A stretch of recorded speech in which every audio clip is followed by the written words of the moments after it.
I always like to do the hair myself. I don't think other people really appreciate it. My hair is like spun gold. It really is. Oh, that's a bit much, isn't it, still? The jacket will cover that. I said to the makeup girl, she wasn't exactly easy with the flattery. I said to her, I don't want a lot. I mean, I don't want... It's just a touch-up, really, to cover the acne. You know, I'm ablaze with the acne. I said, just a touch-up. Not a lot of makeup. Should make up your more a paper-hanging job. I thought, it's a bit much, isn't it? And the ego was around the ankles. I said to her, I would remind you, I'm a cult figure. She said, yes, you'll probably attract a cult audience. I said, oh, yes, I wonder what sort of house they'll get. I should think it'll be a cross-section of the cognoscenti. I should think so. People in the know, a few pros, probably. Yes, I should think they'll get a nice cross-section. Hope there's some girls wearing pretty dresses. I always think that's glam, don't you? A few pretty dresses in an audience. Let's hope there are people with an appreciation for the finer things of life. I certainly happen to be one of them. Oh, are you kidding? Question about that. Yeah.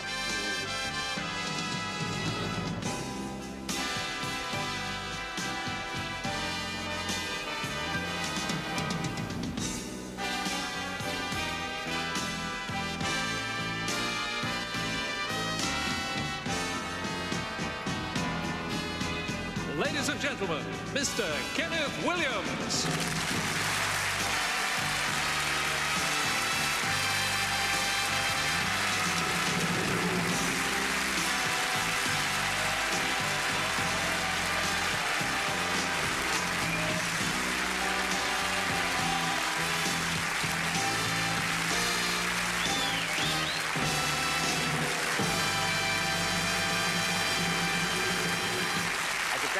Hello.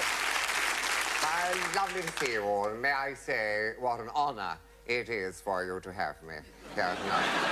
And we're going to begin in a very relaxed fashion because that music they played has a particular affection as far as I'm concerned because it was the music that was first used when I came on doing my own number in a show. You know, I did impersonations for an army show, actually. It was one of those army reviews we did in Singapore with CSE, that was Combined Services Entertainment, and the compere said, and that song, he actually had a voiceover saying, that number, Stairway to the Stars, introduces Kenneth Williams with the voices of the stars, which I thought was lovely. I loved that.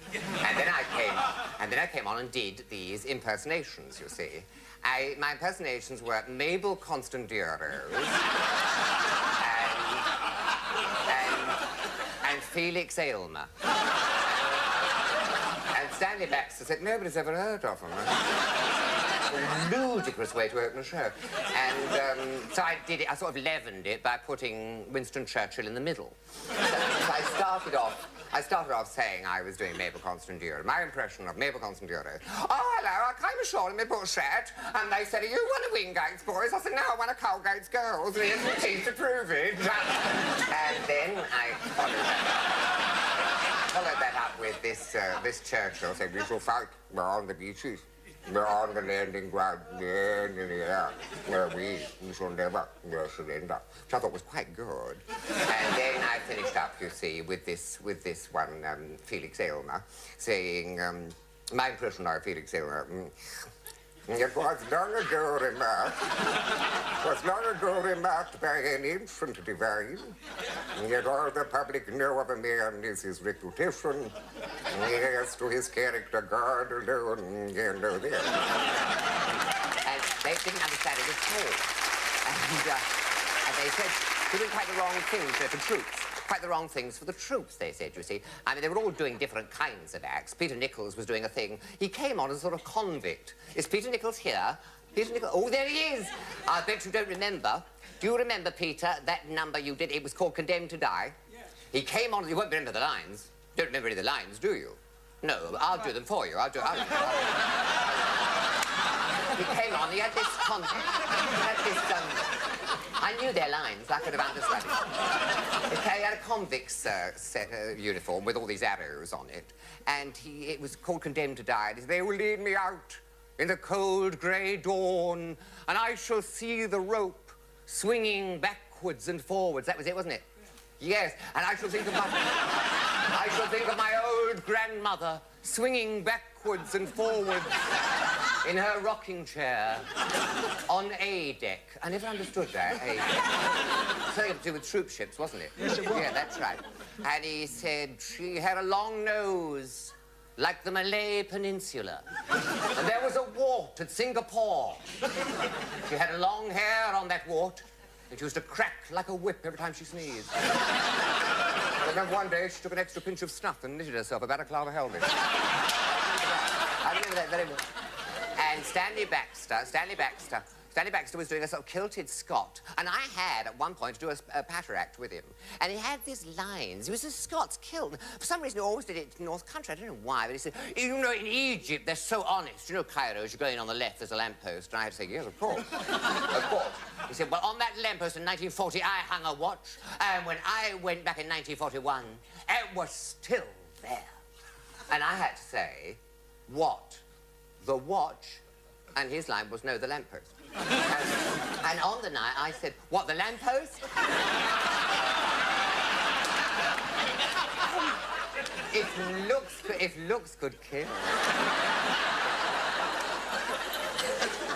And there we were, doing all this in Singapore, and we were stationed at Nee Soon. It was an army camp, a transit camp, and yet we were all ostensibly entertainers, though we were all in the forces. Peter was in the RAF, Stanley Baxter was Army, I was Army. We were all Army, but we were supposed to entertain. And the OC lined us up and said, now, because you're entertainers, I understand they have to all act, that's fine, but I want you to go about behaving like soldiers. I will not have a lot of this effeminacy and mincing about.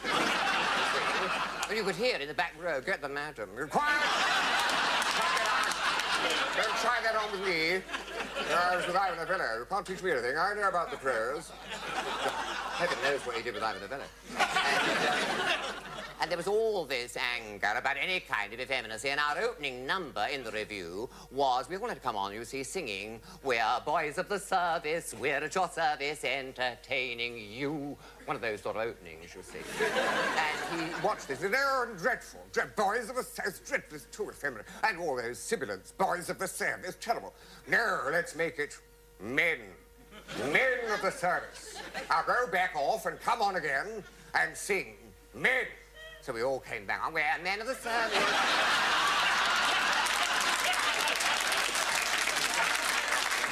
He said, yes, that's more like it. Yes, he said. Showing you're all fellow men. And then he called us all for a parade and said he was bringing in a tough man from the Durham Light Infantry, so they're going to lick some discipline into you. Man from the Durham Light Infantry, Sergeant Major, is going to lick some discipline into you. So we were all frightened to death, and this man came and joined the company. He was the Sergeant Major. And as time went on, we found out there were one or two little fiddles being done with the Sergeant Major and the Chinese tailors in Singapore, and he was eventually caught by, of all things, it sounds so weird. He was caught by the conjurer in the show. I thought much of his conjuring, actually. And then I found out afterwards that he was SIB, he was Special Investigation Branch, planted to find out what was going on about these astronomical bills. And the bills were very high because Sergeant Major was doing a deal with the Chinese tailor saying, charge 500, we'll have split the rest between us. And so he was caught and on a charge for embezzlement. And the next thing was, he took poison, and the Sergeant Major was dead, and the OC lined us up and said, well, look here, Sergeant Major's killed himself. The man's more trouble dead than he was alive. We're going to bury him. All over 6 foot, stand forward for pallbearing. And Stanley Baxter went down. Went right down, yeah. Nobody wanted to be a pallbearer. And the old man came along and said, you all do. It's our newer Church of Scotland. And the old man said, oh, I'm sorry, I beg your pardon. Yes, of course, I understand. And then went on down the line. Then he turned and said, just a minute. You talk about Church, you bury people, come on. So he got him and the pianist and one of the dancers, and they all had to parade and go with this coffin to the cemetery, the British military cemetery, and the monsoon was falling down. It was actually pouring down, and they had this flag on the coffin. And the vicar said, get it off, get the flag off. Ignominious death. Of course, ignominious death, you give no battle honours. So it had to be got. And I said, oh, yes, I'm sorry, and all get this. And then this man was standing there with all this cassock flapping and this terrible monsoon, saying, "Man is born a woman, and his life is brief and full of misery. Comes out like the corn, and is cut down like the corn, and there is no..." And the OC, "Oh, it's very fine, very fine, very beautiful." And in the meantime, in the middle of this, you know, incarceration, the car, an enormous Packard arrived with a Chinese chauffeur, opened it, and out got a lady. He held an umbrella over, and she was crying, visibly. And the old man was staggered. "Oh, who are you see?" Suddenly this woman appeared, and she said, "I was his wife." We didn't know he'd married this woman secretly in Singapore. And the old man said, "Oh, my dear, it's very upsetting for you." I said, "Oh, yes, well, come, I'll take you back after the funeral. I'll take you back to my quarters, and we'll have a little drink here. We'll say, look after you, a little brandy, pull you together." "Yes, I need something." She was crying. And I wasn't present at the rest of it, but Baxter told me that she was ensconced in the HQ. He said, she was sitting there in a kimono the next day having the coffee, you know. And, you know, they said it was a mourning as brief as Clytemnestra's. Well, it was quite staggered. And then we did these tours, you know. We toured all over the place with these shows, and we're taking with our shows quite a number of civilians. There was a lady who was saying it's a grand night for singing, and with the opening of the show I was with, and we were all told, you know, be very careful when you're touring in Malaya and Burma, not to have any, don't have anything to do with these itinerant peddlers. And they used to come by on the railway trains offering you watermelon. And this silly girl ate the melon, you see. And it was grown in typhus-infested water, so the consequence was she had the most dreadful dysentery. And the grand night for singing number was distorted. She kept rushing on, you know, grand night for singing. And they fixed up a commode in the wings, but we were all left there because we were all the chorus around going la la la la la la. We were all la-laing, and we were left while she shot off to this commode and going la la and filling in like mad. And then she came back but did it in another key. The whole thing was absolute disaster. And there was a civilian dancer called Barry Chatt, who had the most extraordinary effect on the military. When he arrived in Burma, he was at the HQ, he was standing outside, and outside the HQ were several generals, brigadiers, with rolled-up maps, you know, and field glasses, all standing there outside HQ. And this dancer, Barry, did a pirouette about 6 times, fast, and very fast indeed, and then tapped this brigadier on the shoulder and said, "Tell your mother we're here, dear, put the kettle on." That was the sort of thing one had to cope with. And when we got to Hong Kong, which was where I left, you see, because that was our last date, and I was being demobbed from Hong Kong, and we, whilst in Hong Kong, were asked to take part in an adaptation on radio of The Death of Nelson. And it was rather moving, very beautiful. And Stanley Baxter was playing Hardy, I was playing the French secretary. Peter Nichols couldn't be in it because he had to go to hospital. He was always going to hospital, Peter Nichols. I think he was getting out of it, really. And then we did this show and this dramatisation of The Death of Nelson Trafalgar, and the Admiral of the fleet, Admiral Sir Bruce Fraser, was the narrator. And he came out after the broadcast and said it was very moving, very fine. And I'd like you all to come back on the flagship for drinks. We said, "Oh, yes, very nice, thank you very much." And we rushed. We were all in white shirts and trousers, the khaki drill. And we went in his motor, flying the pennant of the Admiral, to the dock gates, where the sentries all bashed the rifles and presented arms. And they were taken on a launch out and then up the ladder of the Belfast cruiser, which was his flagship. And there were stewards there, you know, ensigns saying, "Oh, ping gin, right ping gin, ping gin, ping gin, ping gin fuel, ping gin." So thank you very much, ping gin, yes, ping gin. We were all standing there in the wardroom, loving it. And they said, "Are you enjoying life on the colony?" And we said, "We don't live here. We're in the army." He said, "What? What is your rank?" And I said, "Sergeant," and Baxter said, "Sergeant," and sergeant, because we were in an officer's wardroom. Well, the drinks were out of our hands in about 10 seconds flat. And we were over the side and bundled off with no ceremony at all, no piping, nothing like that. And when we got to the dock gates, nobody presented arms. Baxter said he heard a raspberry. And that really, I mean, I know it sounds weird, but it all actually happened. I mean, anyone here doubt it? Does anyone here, you're looking doubtful. Do you think it happened? I mean, I don't mind having any questions about army at this point, because it is an audience with. Any question about army? Ah, there's Brian. Brian Forbes. Yes, Brian. You have a question? Well, not a question so much, Ken, but I'm interested because we were all in CSEU, wasn't it? Yeah. Did you think at that time that you were going to go on and make a career out of it? That's interesting. No, because you see, my old man, my father... No, well, my father, you know, my father was a hairdresser. He said, and he'd been in the army, and he said to me, you've got to have a trade, boy.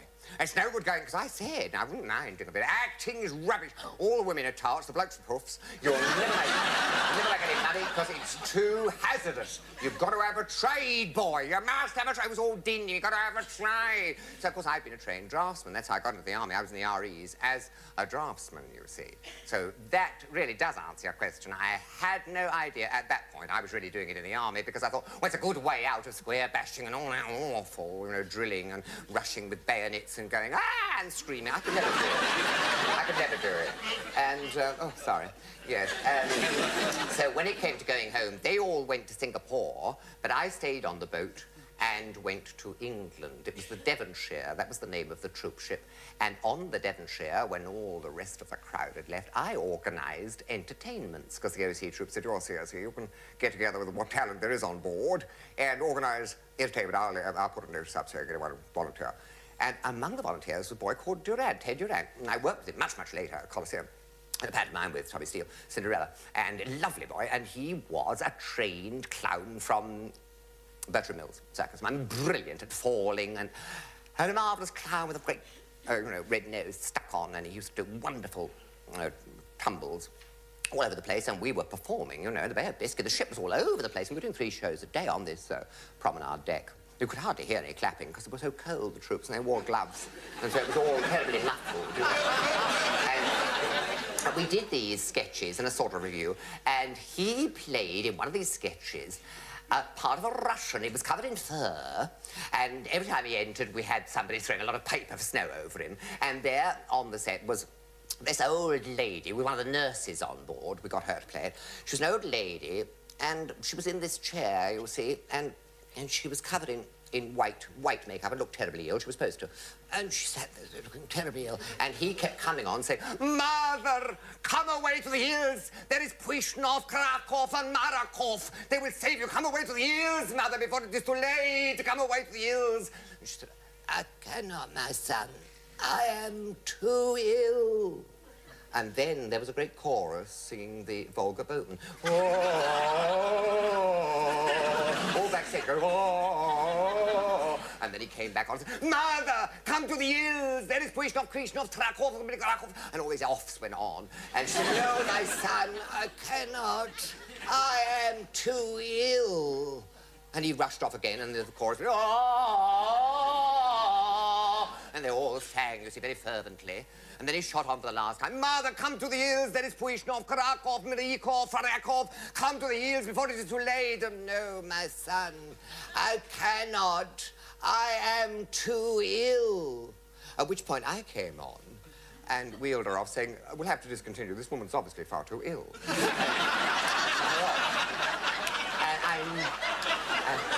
Yes. It's a riot, isn't it? I never found out who wrote that sketch. But I'd like to find out. Yes, well, of course, after that, it meant coming back to London. You see, well, the first part, leading role I had, was in St. Joan. I played the Dauphin, and St. Joan was played by Siobhan McKenna. And I remember this very well, this production, because in the Chinon scene, the bishop had this great diatribe to Joan, saying, you stand alone, utterly alone, the Dauphin will not help you, the Bastard of Orleans will not help you.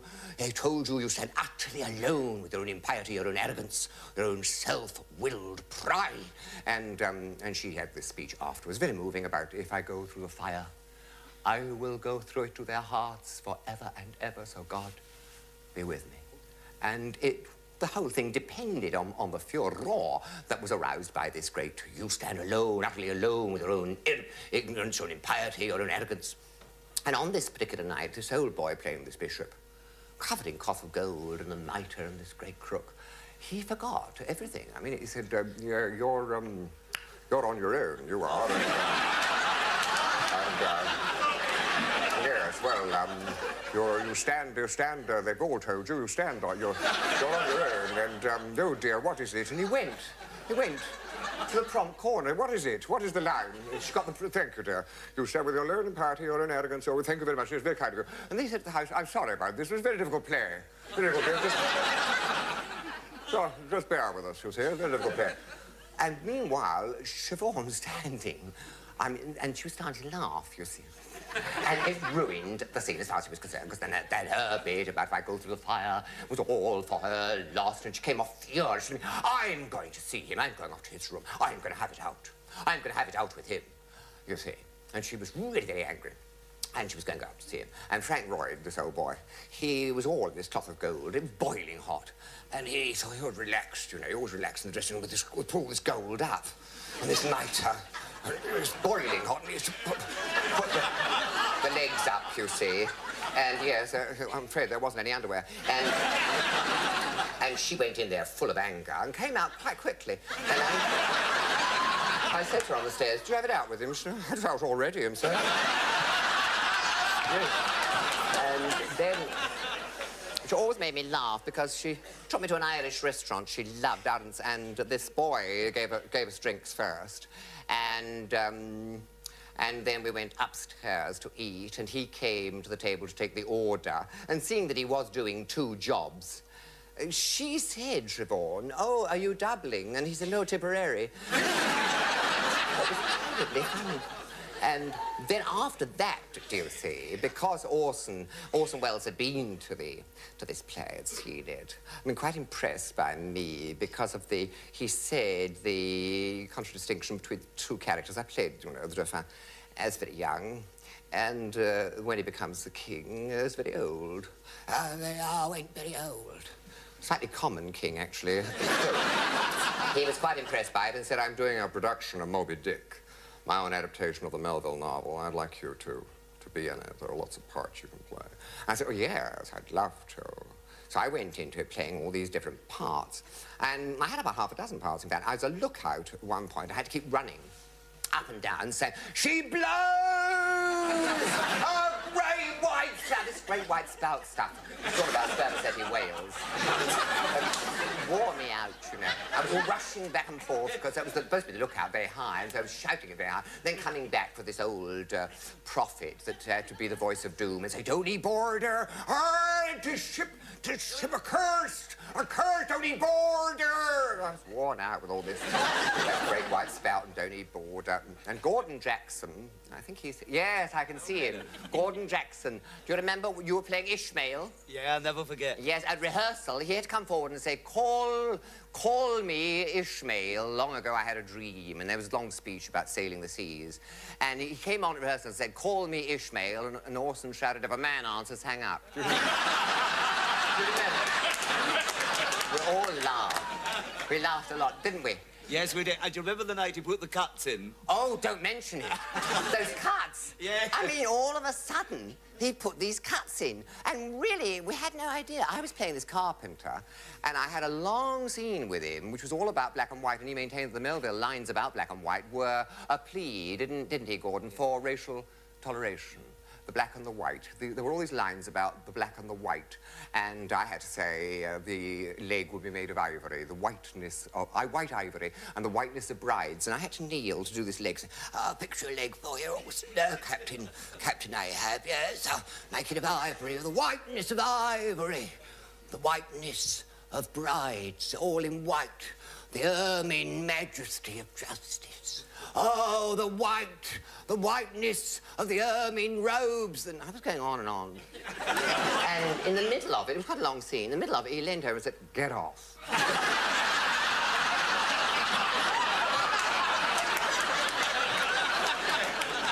So, it was open stage production. There was no set. No set at all. So you could be seen, so because nowhere to hide. So I got up and I did, yes. Good luck and God bless you. I was doing God bless you, sir. God bless you, sir. And may you sail the calm waters and rubbish just to get off. You see, and then I got off and And you had to stand in the wings and freeze. They said, when you're in the wings, freeze, and then the audience won't look at you. They did. Stuff comes off on your clothes. And so I was standing there freezing, you see, and Joan Plowright was standing next to her. She was Pip the cabin boy. And she said, what happened? What happened? And I said, he told me to get off. She said, you're joking. Get off? I said, yes, get off. I said, oh, charming, isn't it? Nice way to behave. I said, yes, big scene, cut 20 minutes. She said, oh, it's outrageous. The whole scene gone. I said, yes, I'm gone. She's gone. She said, oh, who's next? I said, it's you. She... Well, she shot onto the stage. Just like a bat out of hell, she rushed on. She was playing Pip, this cabin boy, and she had to say, Captain, put thy hand in mine, the black with the white, thus shall whiteness become blackness, and black become whiteness, and all blackness shall be white, and white shall all be black. It's part of this thing about the racial thing, you know. Again, so she'd rush on and do this. Well, she was in a terrible panic. So she shot on, and Billy Chappell had said, go between Orson's legs and make the crucifix sign. Do you remember? Of suffering. He said, do it like that. So the black and the white, you see, and suffering. Make it the whole thing suffering. Oh, Captain, put thy hand in mine. So she shot on and banged into him, and he said, And she bawled out, put the black in mine, the hack and the hand in mine, the black and the white, and black should become whiteness, and whiteness should become blackness, and blackness should become... And it sounded like a sort of mad advert for Omo. And then, of course, I mean, the first night we'd all been, it was about 3.5 hours, been there till about 11:30, and the next night we were all out and in the pub by 9. It's unbelievable, it was so quick.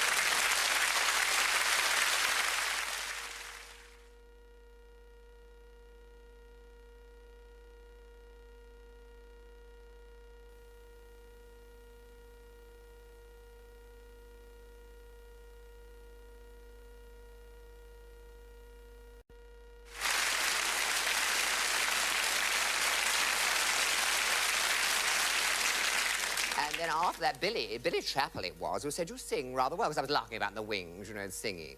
And I do sing quite charmingly. And you sing rather well. Why don't you all come into this musical I'm doing? So I did. And that led, in a roundabout way, to review. And so I went into review with Maggie Smith. I'd not met her before. I'd only seen her. I'd seen her in Oxford 8 and thought she was marvellous. And, of course, I remember thinking at the time, review does produce a highly eccentric sort of performer, I mean, very stylized performer, and certainly Mags was. And the same applied to Finetta Fielding, who was the leading lady in the next review I did, which was called Pieces of 8. And that had some incredible sketches in it. And I had one which has got weird reverberations going for it, because years after this show, I was in Covent Garden trying to get drinks at that crush bar, and somebody goosed me from behind, and I thought, oh, it's an old actor's trick. I'm not going to turn around and be horrified, say, how dare you? So I just ignore it. And then this goose came again, and I was forced to turn, and it was Judy Garland. I was absolutely staggered, and she said, how's your asp? And I said, I beg your pardon, because it sounded rude. She said, your asp. I've got your record. I play it and play it. The groove's now worn out. And then she started talking about this asp sketch, which was a sketch I did in this review. It was a little man who sat. Oh, yeah, there's this sort of thing. This sort of thing. It was a little box he had. And he sat and he said, I've got a viper.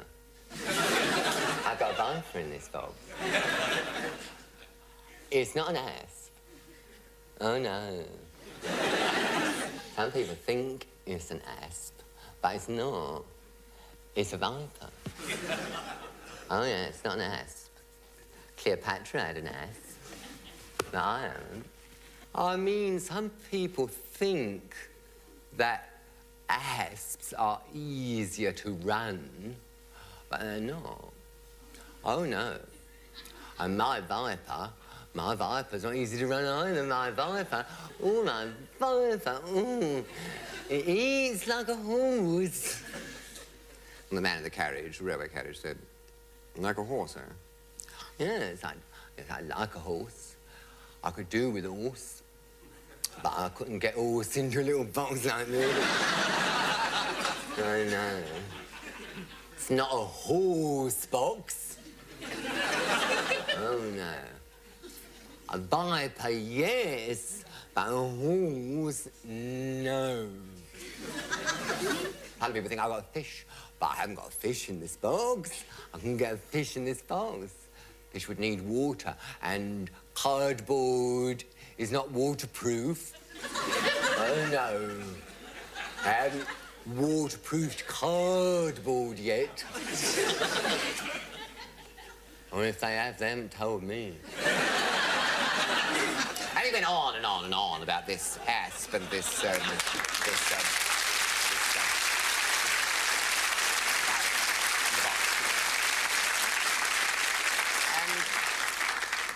I can't remember all of it now, because it was a very long piece, but it was very, very popular, and people remembered that, I think, for the reason of it's obsessive. It was obsessive writing. I mean, a man obsessed with one single object. And that pervaded a lot of the writing, because there was another sketch about a blimp who was appalled at the fact that in an English restaurant everything was foreign.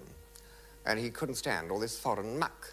And there was a marvellous opening, because the waiter said, good evening. I came in with this girl to have this dinner. And the waiter said, good evening, table à deux, what table for two? And my line was, what do you mean, a due? A due? We've only just arrived. What are you talking about, a due? And that was the beginning of the sketch. And then he offered various French things and Spanish things, and he objected, the man, strongly to everything. And said, oh, none of your Spanish muck. Lot of dirty old bishops trying to lay their filthy hands on Gibraltar. None of that for me, thank you. Would you like something Hofratsch and Spargelgramou? What's that? It's flown from Bonn. Barry Bosch selling you their second-hand vegetables. One minute they're bombing you, the next minute they're selling you their second-hand vegetables. Irony, Bosch muck! And he got very angry about that, too. And eventually, the waiter couldn't satisfy him, because all the things were either French or Spanish or German. So he said, oh, let's have something safer, or a cup of tea. A cup of tea, yes. And the girl said, yes, or a cup of tea would be nice. So they settled for a cup of tea. And then, of course, the tagline was the waiter saying, Indian or China. And the man exploded with anger, and that was the blackout. And I did this sketch because we were asked by CND to take part in a charity-raising performance with Sheila Hancock. Not the girl I'd originally played with, Sheila. And we sat there doing this sketch, do you see? And, of course, you know, not in your own theatre and somebody else's, you were relying entirely upon their technicians. And when it came to French or the Indian or China tea line, the blackout should have happened, you see. I was supposed to explode, and there was blackout. No blackout came. And we were sitting there, you see. And he said, Indian or China. I said, well, no line. I said, how dare you? What do you mean, Indian? Tea is English. It's grown on the Cotswold Hills.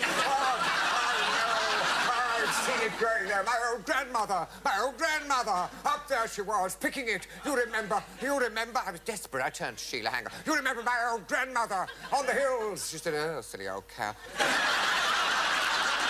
I was absolutely flabbergasted. I couldn't believe it. I said to her after, why'd you say that? She said, well, I was desperate. I didn't know what to do. You came on about this grandmother. I thought, why you came on about it? Because I was there, my grandmother, you remember my And she got manic, too, and said this line, which was vaguely insulting. Well, not vaguely, it was very insulting. And we sat there in the wings, moaning about it all to the electricians. And then we saw this lady go on, sing. She was in her crinolines, sing. She had all the verses of the song written on her cuffs. She didn't know them properly. And she was singing this song, I Won't Be a Nun. Oh, I won't be a nun, I will live a life of pleasure. And the chorus is, I won't be a nun, no, I won't be a nun. And she was singing this song. And this audience at CND was a very religious one. There were lots of bishops and people. And these bishops were all in the front row. And she was saying, come on, all join in. And these old bishops, I won't be a nun, all terribly uncomfortable. So then after that, you see, I did do a whole show with Sheila. It was called 1 over the 8. And while I was doing that, I was running backwards and forwards while I was doing that, because I was coming from, that was the Duke of York's, and I was coming from the Playhouse where I was doing Hancock's Half Hour. And Hancock's Half Hour was my first real radio series, you know, long series. And I was 4 years with Tony. And this particular venue, Playhouse Theatre, which now they don't use it anymore, I think it's empty. there was a break in the pipeline. You know, couldn't get the recording line to Broadcasting House, so they said, would you fill in? So Sid James said, we'll do the interruption gags. Well, you come on and do these lines about, you know, I got a pound of meat at Covent Garden, you got a pound of meat at Covent Garden, I got a pound of meat at Covent Garden, it was only a shilling for a pound of meat, what was it? Mutton? No, rotten. It was all that sort of thing. And I had to do one of these interruption gags, and Bill Kerr did some, Hattie did some, and I had to run on and do the waffle gag. And I had to come on and say, I am sprinkling dust. I am sprinkling dust to kill the wild elephants. I am sprinkling waffle dust to kill the wild elephants. And I was doing this, sprinkling waffle dust, and Hancock was to say, well, there are no wild elephants around here, and then I was to say, well, this isn't real waffle dust. That was the gag. And I know it sounds awful, but they used to go quite well. But he was supposed to say, what are you doing? You know, when I did all this, what are you doing? And I said, I am sprinkling waffle dust to kill the wild elephants. That's the whole point of the gag. What are you doing? I am sprinkling waffle dust. So he didn't do anything. And I was going like this. So I said, ask me why I am. You all know what you are. Bigger laugh than the original. Much bigger laugh. And then, do you see, no, it's true. And it happened. And then, do you see, I got, he didn't really like my kind of comedy. He said it's a bit cardboardy and stereotyped. A lot of people think that too. I don't mind. And I said, well, that's all right, I'll go. And I joined Kenneth Horne. And I did, it was first of all Beyond Ken, and that was Eric Medderman and Barry Took. And then it became Round the Horn. And in the first one, there were some marvellous things, like there was always a little dramatisation where you heard somebody enact a bit, and then Kenneth Horne would have an announcement. And there was one marvellous bit where this man said, oh, will these lights never change? And Kenneth Horne said, you've been listening to an excerpt from Forever Amber. There were charming little gags like that. And then in Round the Horn, the writers were different. They were Marty Feldman and Barry Took. And there were loads of very funny characters they created. And one of their couples was Jude and Sam, and Paddock and I used to play Jude and Sam, and we used to come in, and Kenneth Horne was always eminently reasonable with these two. They used to come in and say, oh, Miss Rowan, oh, Bona Tavadi, or Dolly O'Deek, oh, Miss Rowan, and we're always excessively familiar, and he was always charming, saying, well, thank you very much, lovely to see you, very nice. Now, I want you to decorate the place. Oh, yes, interior decor, Miss Rowan. Oh, yes, we'll shove a couple of creepers up your trellis. Brighten it up, yes. And we always came with mad adventures which we related to him. And one was about yachting.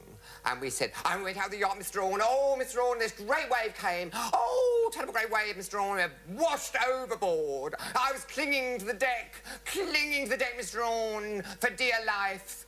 And his line was, did you manage to drag yourself up? And we said, no, we wore casuals.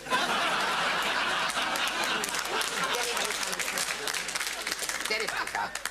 And there were loads of characterizations for me. I did all kinds of characters in it. One was an old man, Grump Huddock. And this old man, they used to write him often as a very, you know, breathy man on the phone to Kenneth Horne. Mr. Owen, can you hear? Yes, go ahead. I'd like to get my hands round that Judith Chalmers. This was my line. I was always trying to get my arms round Judith Chalmers. Is she here? Where? Oh, there she is, yes. Well, you didn't mind my using your name in that way, did you? It was a compliment, you see, to your nubile charms. Tremendous compliment. What about those wonderful ballads? I mean, where did you get them from? Did you make them up? Ah, yeah, a lot of people thought that. A lot of people thought I made them up. No, it was Marty and Barry. And they were very popular. They began as a sort of send-up of the folk thing, you know, because so many of those folk songs are phony, full of things like with a Phil-dilly ran and no, well, there's Phil-dilly dangles. They're all put in, really, because they can't think of something to make the scansion work. So they wrote these, all of which had a basic, good, solid, traditional air to them, so they weren't hard to learn. And we'll do one. We'll do a Paul, come over. Yes, it's funny, he happened to be here.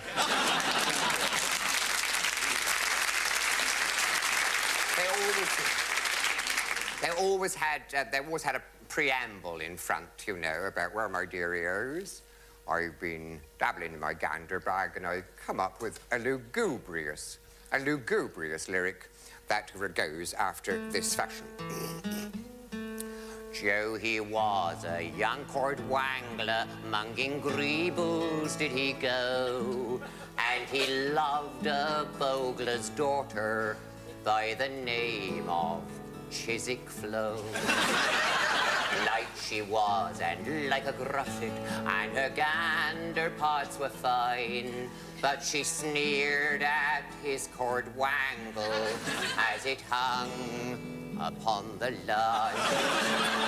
So he stole a moggler's woolly for to make a wedding ring, but the Bow Street runners caught him, and the judge said, "You will swing." Oh, they tied him to the postern, nailed his mooly to the fence. For to warn all young court wanglers that it was a grave offence. There's a moral to this story, though your court wangle be poor, keep your hands off others' moolies, for it is against the law.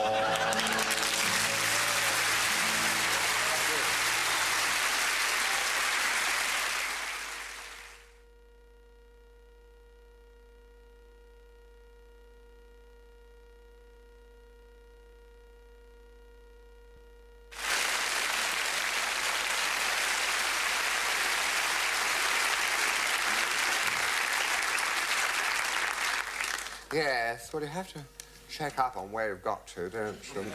Well, after that, I got to theatre, didn't I? I was doing an awful lot, you know. It was theatre as well as radio, and there was a lot of filming, and I was a lot of television, too, and I think I overdid it. In any case, I went into hospital, and this surgeon said to me, well, rectal trouble always occurs, you know, after this kind of... You're overdoing it. I said, yes, I was overdoing it, really. He said, well, no to be ashamed. No to be ashamed at all about the Farmer Giles. I said, well, no.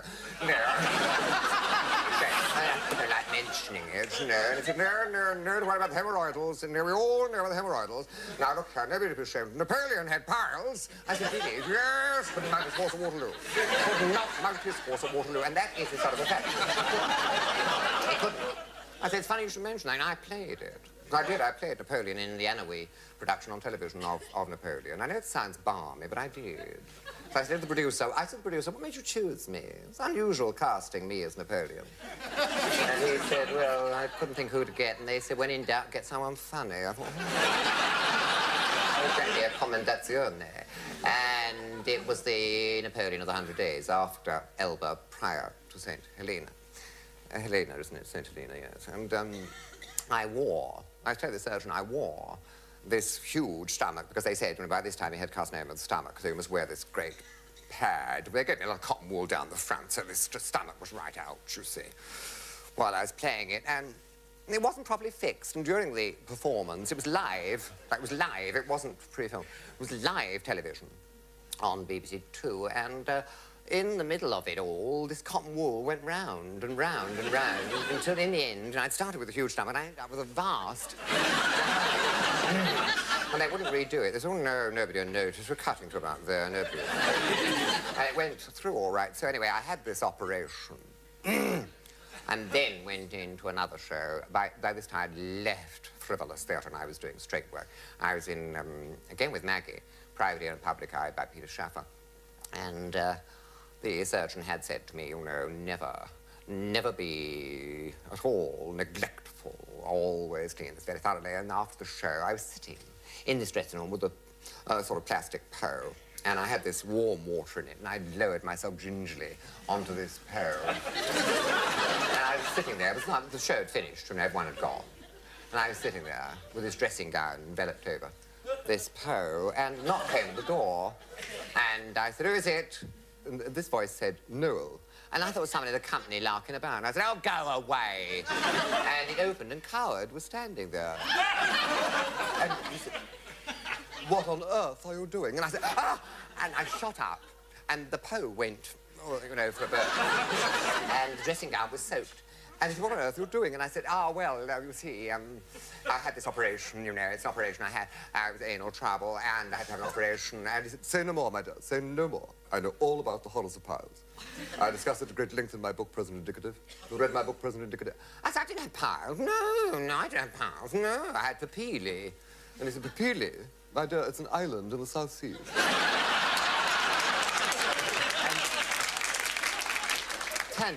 Turned out he was right, it is. I got the pronunciation wrong. And we sat there and he was chatting away. And he was always delightfully encouraging. I mean, he was a wonderfully encouraging man backstage. Always said something which was constructive and really helpful as far as acting was concerned. And we were chatting away. And I said, you know, I thought of you today. It's weird you should come on this particular night, because I thought of you today as I was walking past the National Gallery. You always you know, that gallery always reminds me of you. And he said, what on earth have I got to do with the National Gallery? And I said, you're a lyric. We've seen the National Gallery open, the Houses of Parliament burn, the introduction of income tax, which gave us quite a turn. We've seen the late Prince consort on the magic lantern screen. What an unsupersedable, wonderfully readable, drinkable, feedable, follow my leadable, this happy, breedable, oh yes, indeedable century this has been. And he said, oh, yes, I wrote it, but I don't remember. You're a better memory of my lyrics than I have, which I was delighted about. And I said, I was talking to George Rose when he was playing the apple cart when you were doing Magnus. And he told me some outrageous stories. I said, I don't know if they're true. I said, always like to check up and find out if they are. And he said, what did he tell you, my dear? I said, well, he said it came on after that night. He'd been to a trattoria and had moule marinière and stunk. I said, he stunk of garlic, but you're unaware of it when you've had it yourself. You know, unaware of it. And he approached Noel on the stage for this great scene where he demands his abdication. He says, give me your abdication papers, you see. He's playing Bonerges. And Coward was supposed to produce the papers, but he didn't. And he just backed away, saying, oh, my dear, please, please, my dear.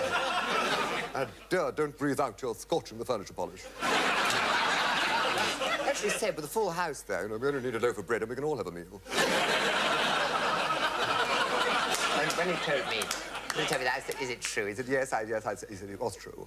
And I said, of course, he told me he had hysterics. He said, yes, I don't prove that. We can all do a bit of ad libbing on stage, especially when it's a long run, getting rather dreary. It's a good thing, but it's no excuse for corpsing. I will not have that. He was great redeemer, absolute professionalism on the stage. And, you know, you had to know the lines, had to flow trippingly on the tongue, and he would not tolerate any kind of incompetence. And when he was doing the Hay Fever production, he told Edith Evans, you know, it's not good enough, Edith, you don't know your lines. Everyone else knows their lines, you don't know yours. And she said, it's ridiculous, no, it's quite ridiculous. I mean, this morning, I knew them backwards. That's how you're saying them now, dear. And we were talking about that, and I later on worked with her with Edith Evans in Gentle Jack. And she'd said to Binky, apparently, I found out afterwards, why on earth do you cast Kenneth Williams? What do you want him for? And Binky said, I think he'll be very good as this Jack of the Green. And he said, why don't you like that? He said, well, she said, he's got such a peculiar voice.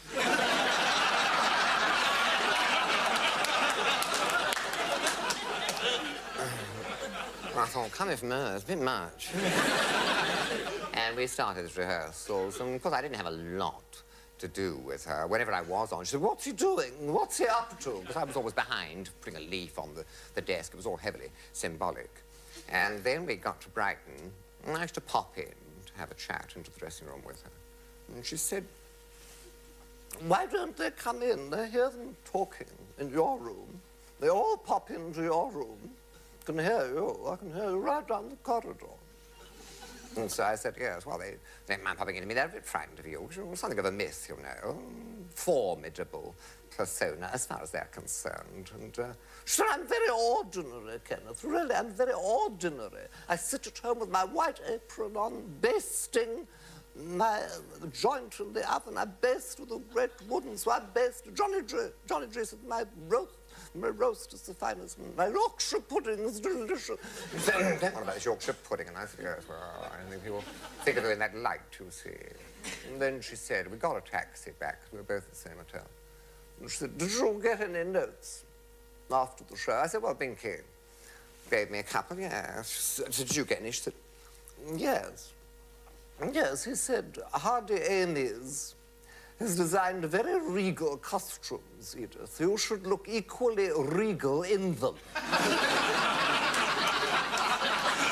See that look? Someone said it's like a sheep asleep. Do you remember? And She said, do you think that criticism is justified? I said, I think any criticism of your deportment is tantamount to impertinence. She said, oh, yes. You're a very pleasant young man. Touch my knee. There's no reason why the right girl shouldn't come along. Oh, that's right, yeah. Silly, I'm 46. I said, get set in your ways.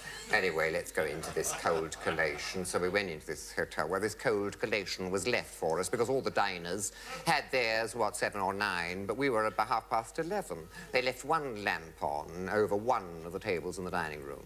And there was this tin plate over this curled-up bit of lettuce and a bit of old ham. It wasn't encouraging. We sat in this empty corner, you see, with these tins over this old decaying salad.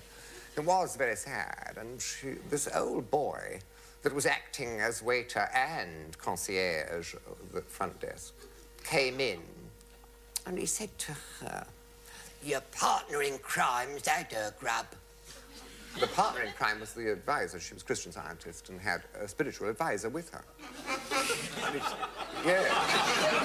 The partner in crime's had her grub. She couldn't wait till gone 11. I mean, you know, want to get off to bed, you see. Do you want to drop her something with yours? And she said, yes, a half bottle of Beaujolais would not come amiss. I thought you'd fancy a drop of that. I knew I've got a drop handy somewhere. I'll get a drop. And then broke wind very violently. And she said to me, this place has gone off terribly.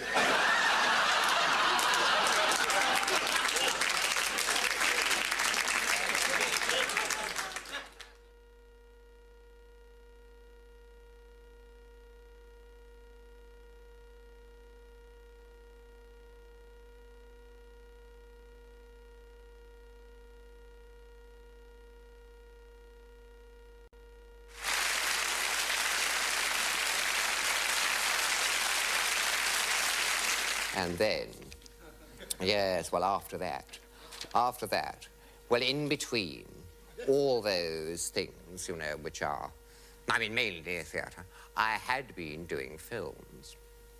And it was through review that I did the first film, which was a carry-on. I did other films too, but I did the first carry-on, apropos review, because the people who were casting came to see it. And I was playing the sort of character in one of the sketches they liked, and they thought it fitted the character they were casting for this carry-on sergeant, which was the first one. So I got into the carry-ons. Oh, hello, it's Matthew. It's Matthew, isn't it? Yes, game for a laugh. Yeah. Will you tell me, were the carry-on films as much fun to make as they are to watch? Because, yes, I'll tell you why. Because one knew everybody. I mean, people like Hattie, people like Joni Sims, people like Charlie, Kenny Connor. We all knew each other so well that even in a scene which perhaps you weren't giving you, perhaps you coming up the bum queue, they would help you out because they knew exactly how you were going to work the scene, and you knew their technique as well and could help them in reply. And good comedy, I think, is essentially like a tennis ball. It should go from one to the other, you know, without ever touching the floor. It should remain white throughout. And with those sort of people, you could do it. They were all, I think, after their fashion, I think eccentric to a degree. I mean, certainly Charlie Hawtrey was extraordinarily eccentric. I mean, really, I remember him on the set with his mum, and Mrs. Hawtrey used to come with him sometimes and have a cup of tea on the set. And they were sitting there on the set, and he was chatting away about this play he'd done, and he was telling us about playing 2 roles, and that he'd gone on as a lady and come out as a bloke, and so nobody knew who'd done the murder. You know, that sort of thing, who done it, where he played both roles. And he was in the middle of this long dissertation about playing these 2 roles, when Joni Sims said, "Charlie, your mother's..." Because she'd had a fag and it dropped into the bag. An open handbag, and the whole of the reticule was ablaze. And Joni said, "Charlie, your mother's bag, Charlie." And Charlie had this cup of tea, and he said, oh, yes, and he flung the tea into it. and she snapped it shut, and the whole sodden mass was confined. And he continued with Eric Portman said to me after that show, well, I'd like to meet that girl, because he'd only seen me come on as a bloke. And I said, darling, you've met her. And so he was totally unconcerned with his fire in the bag. I mean, it was as eccentric off as it was on, I always thought. He talked a sort of telegraphies, which Joni Sims understood perfectly. She could always interpret everything that Charlie was saying. I certainly couldn't. Some of it was absolutely beyond me. It was so codish, you know what I mean? And Fenella Fielding was in one, equally eccentric, and she was in Screaming. She played my sister. And we were in a gig for one shot, and Gerald Thomas said to me, get very close, it's a tight two-shot. I've got the camera in the shafts of the gig, so get very close and simulate, you know, pretend it's jogging up and down, you see. And get very close to her. Come on, Kenneth, get very close and do the dialogue very close. So I pushed against her, and she said, why is your bum so hard? Do you leave it out at night? This is sheer surrealism. No answer, is there? Can't top it. Can't top it at all. And another very funny thing, I think, that happened on a set was one day when Gerald Thomas was doing a scene, shot a scene which he didn't really want to shoot. It was out of sequence, but he had to do it because people had not turned up. I shall name. No. But somebody was late. So he said, we'll do that. We'll finish off that bit with you and Hat in the doorway. And it was in the scene with Hattie and me in the doorway where I was struggling and saying, no, matron, no, please. And she was saying, go on, Doctor, let yourself go. Oh, Dr. Tinkle. Daft name for me, because I'm a baritone. And she's going on about Dr. Tinkle. I was saying, no, I was once a week man. And she said, once a week's enough for anybody. And we were about to shoot this scene because somebody else was late. And the cameraman said to Gerald, can't shoot it, Gerald. The door is actually, you can see, when they struggle in the doorway, you can see the door frame shaking. It's all wobbling. You must get a carpenter with a brace, something. It's got to be braced. And Gerald didn't want to hold it up. He didn't want carpenters bracing. He said, oh, just keep going. Kenneth, put your leg.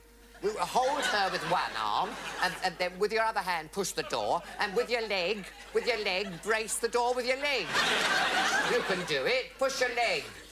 And I said, alas, my legs are not what they were. And Gerald said they never were much anyway. And Hat said, don't knock 'em, Kenny. Don't knock it. Don't knock 'em, Jerry. They got him here on time today. Which I thought was delightful, because Hat I had, I mean, a great deal of affection. I mean, I adored her. She was a very warm, lovable woman. And I remember saying to her once when we were doing the carry-ons, I said, you know, she knew about my admiration for Coward, and I said, one of my earliest recordings, you know, was The Welcoming Land, and it's one of my 78s, and I lost it. I said, I lent it to someone, I never got it back. I've always regretted that bitterly, because it's it was a marvellous recording, because Coward's recording of poetry that isn't his own is really remarkably good. His standard is colossally high. Wonderful the way he did this particular poem. It was called The Welcoming Land, Clemens Dane. And I remember saying it to her and thought no more about it. And a year later, when I went for Christmas with Hat, on the table, we all were given presents from Hat and decorated, was this recording she'd found for me. She'd been all over the place, second-hand shops, gramophone record shops, to find this 78 recording of The Welcoming Land. And it was lovely. I always think of her when I think of the poem, because it's got some lovely lines about this land of ours, England, being a welcoming place. And he says at one point, hunted Huguenots, Jews from Spain, fled to this wise island, drew sobbing breath in easy air, and smelled the May, sweet as a kiss on a winter day. And that was what Hat was for me. Somebody who was as sweet as a kiss on a winter day. And whenever I hear that particular line, I always think of her in that context, because she was the most heartwarming of persons. And the other curious incident on a carry-on, which I always remember, was when Phil Silvers came to do Camel. It was called Carry On, Follow That Camel. And this curious title, Carry On, Follow That Camel. And he had a lot of trouble with his contact lenses, which kept falling out, and we were in the desert, and there's supposed to be in this desert in the sand, you know, they were always falling out, and he was always saying, can you find my contact lenses? Anyone see my contact lenses? And he was always telling us endless stories. They were very funny. Most of them had a very good tag, and he told us about being in a USO show, and he said, when we got to Rome, Frank Sinatra said, well, I'll go in. See the Pope, you can come in with me. I said, don't be silly, Frank, you can't just walk in on the Pope, you know. And he said, yeah, I can, I got a few strings, I can pull the embassy. And he said, certainly he did. And the next day, there we were, in the Sistine Chapel with one of these acolytes and a cardinal, you know, saying, come this way, the Holy Father will see you now. And he said, there we were, we actually got to see the Pope. I couldn't believe it. And he said to Sinatra, well, my son, I know you are a very fine tenor. And he said, no, Father. He said, I'm a baritone. He said, oh, I'm sorry, my son. I thought you were a tenor. He said, no, I'm a baritone. He said, and then he turned to me and said, Mr. Silvers, I believe you are a funny man. He said, I gave him a rundown on my early days in burlesque. He was kind of cute. He was kind of interested, you know. And his dad was telling him about all this stuff, you know. And then he said to me, well, my son, is there anything I can do for you? Any favor you would like me to do? I said, yeah, I got this rosary in a tobacco tin. I kept this rosary in a tobacco tin because I said to the Pope, I want you, I've not had anyone else touch it. I lift the lid of this tin. I want you personally to put your hand on this rosary and bless it because then I can go back. I want to give it to Crosby because I want to be able to say that it's personally blessed by the Pope. And he said, I will do better than that, my son. He said he went away and he bought back these rosaries, which he gave me 6, and they were all stamped with the Vatican seal in cellophane. Nobody else touched them. And he said, take those, my son. One for Mr. Crosby and his wife, and I know his children. He said, yeah, I love it. Oh, thank you. That's great. He said, I was really chuffed, you know. I came out of there, and we're on the steps of the chapel, and Sinatra gave me a real, hey, he hit me right in the stomach. You know, really winded me. I said, oh, what'd you do that for? And he said, you bum. I get you the interview with the Pope and you plug Crosby.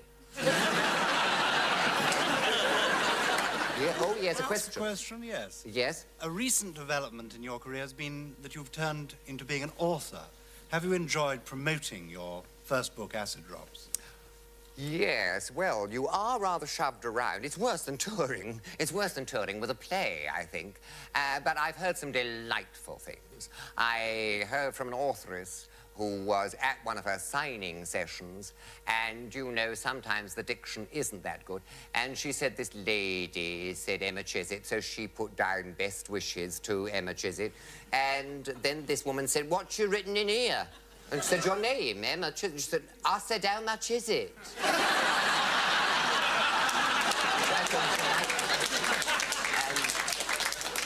But the trouble with that writing, do you see, the trouble with writing, especially a book like Acid Drops, which is really all about put-downs, acid put-downs, malignant thrusts, if you like, is that you remember afterwards loads of things that you wanted to put in, and you didn't. I mean, one of the lovely put-downs was told me by Jeremy Swan. We were doing Jack and Ori, and he said that when Bobby Helpman was doing the Dream in America, they played a stadium at one point and did the ballet in a floodlit sports stadium, and Robert was given the umpire's room because they felt, you know, it was the most commodious room. And so he was given the umpire's room, and then Boy went round calling the half, you know, and knocked on the door for half an hour and got no reply, so he went in.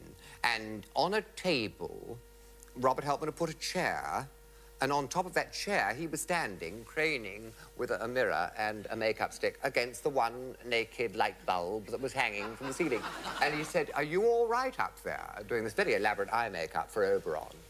Gold and green, you see. He said, are you all right up there, Sir Robert? And he said, oh, yeah, I'm fine. Goodness knows how these umpires manage.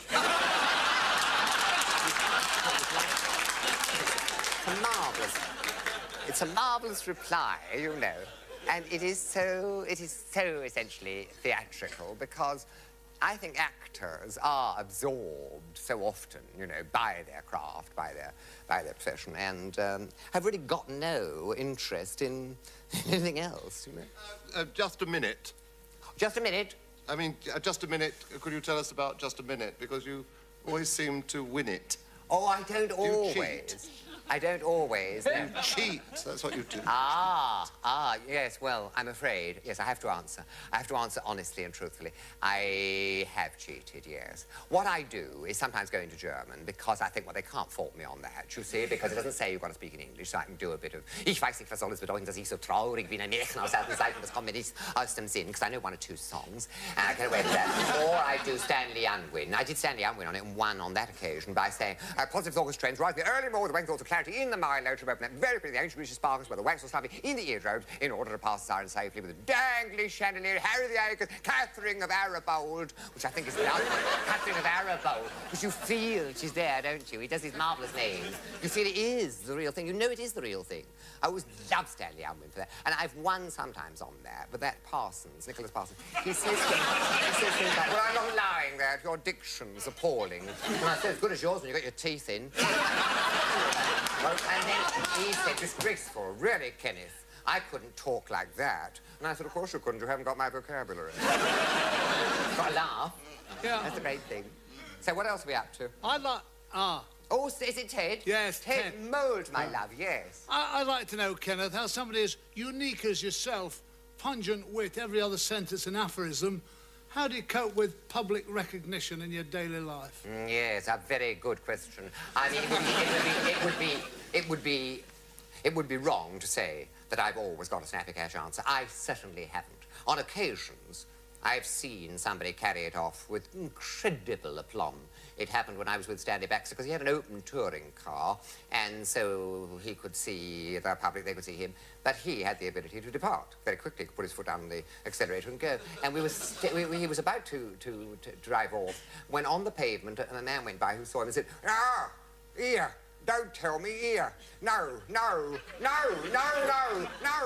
don't tell me. Don't tell me. And Stanley drove off and said, I won't.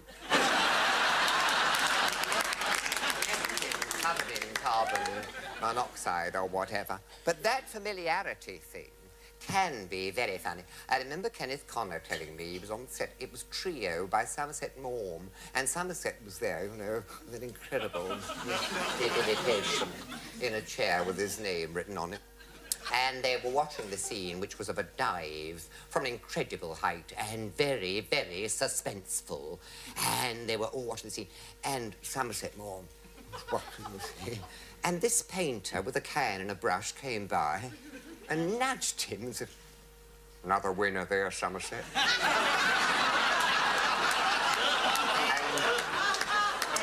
and it's comparable to a story I tell in Aestrops about T.S. Eliot getting a taxi, and I read this in the Times. It was a letter from Valerie Eliot wrote it, about him getting into a cab and the driver pushing back the glass panel and saying, T.S. Eliot, isn't it? He said, yes, I didn't know you would recognise. Oh, I know them all. I've had them all. I've had them all in my cab. Oh, yes, I've had them all. I know them all. He said, do you think I had any here last week? Bertie Russell. Bertie Russell in my cab, greatest philosopher in the Western world, right? And he said, oh, yes, right. You go, right. And you know, I said to him, Bert, what's it all about? And you know, the twit couldn't tell me.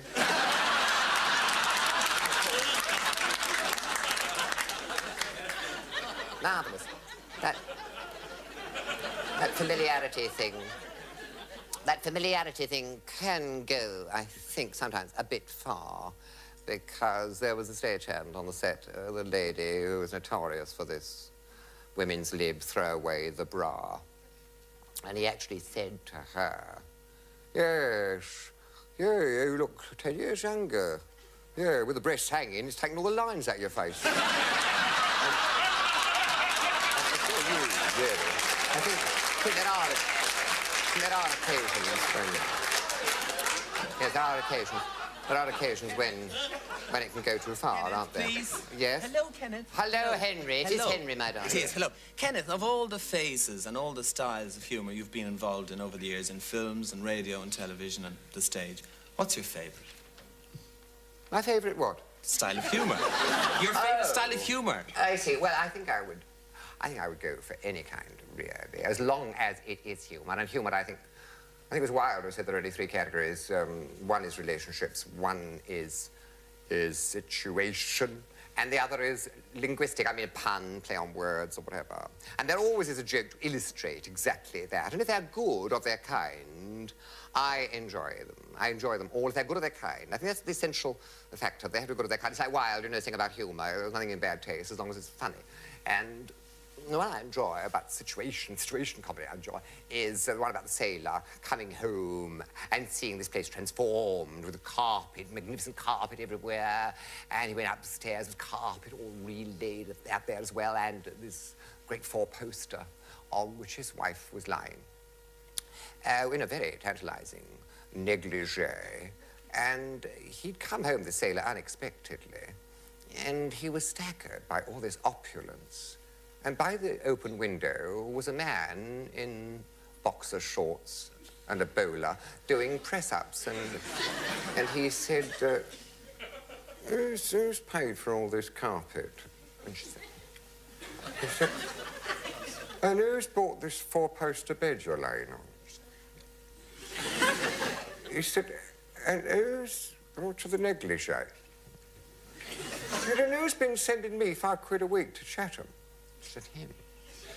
She said, well, close the window, you'll get pneumonia. I was telling Stanley that, and he said, I would never use that tagline. I'd say, close the window, catches death. Because I wouldn't use pneumonia. I think it's a terrible thing to say. Bad, sounds like sickness. No, you wouldn't use it at all.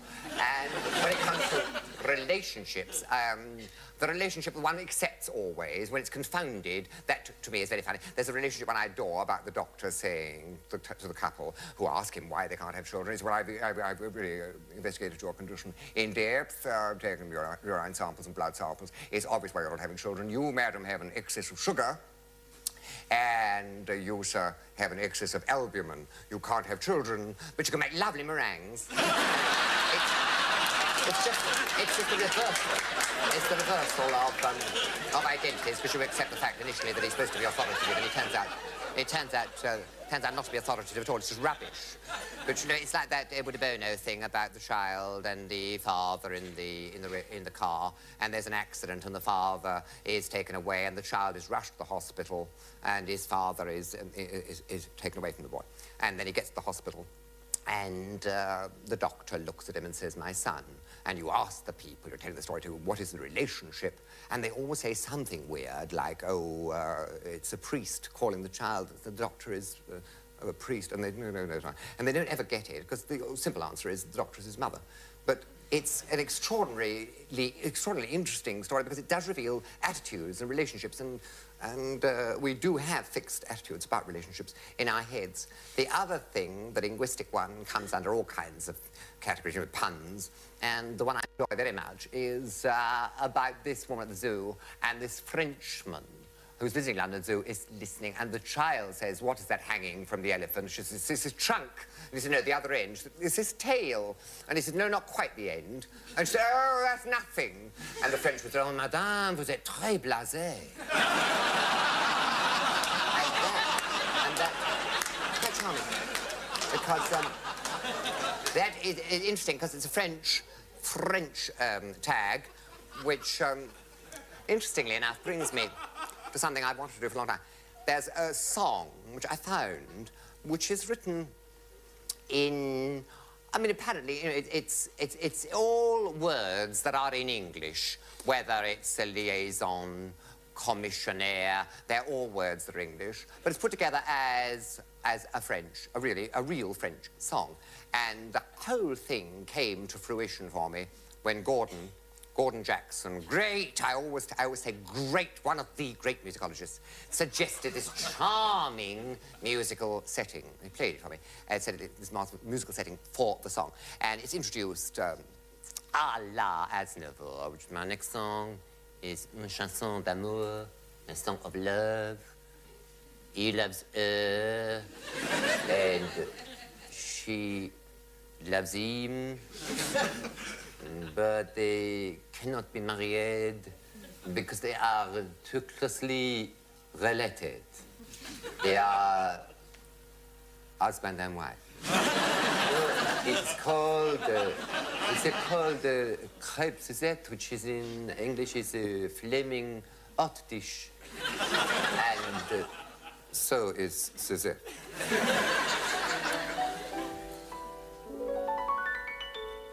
On est soi qui mal y pense, faites-vous jeu, reconnaissance. Hammer Smith, palais des danses, badinage, ma crêpe Suzette, du blanc tendre, restaurante, Jacques Cousteau, Yves Saint-Laurent. Où est la plume dématante? C'est la vie, ma crêpe Suzette. Crossage, massage, frère Jacques. Salon, par avion, Pétu la claque. Fiancés ensemble, lorgnette, lingerie, des toilettes, gauloise, cigarette, entourage, ma crêpe Suzette, citron, mirage, caravelle, eau de brut and Chanel, chaise longue, sachette et stèle, fuselage, ma crêpe Suzette, pince-nez, bidet, commissionnaire, mon repos, Brigitte Bardot, je sens frontière, et ça n'a qu'un nez. Yeah, the song, not the French. Faut pas compris, espionnage, gruyère, camembert, fromage, mayonnaise, honnête garage, RSVP, ma crêpe Suzette.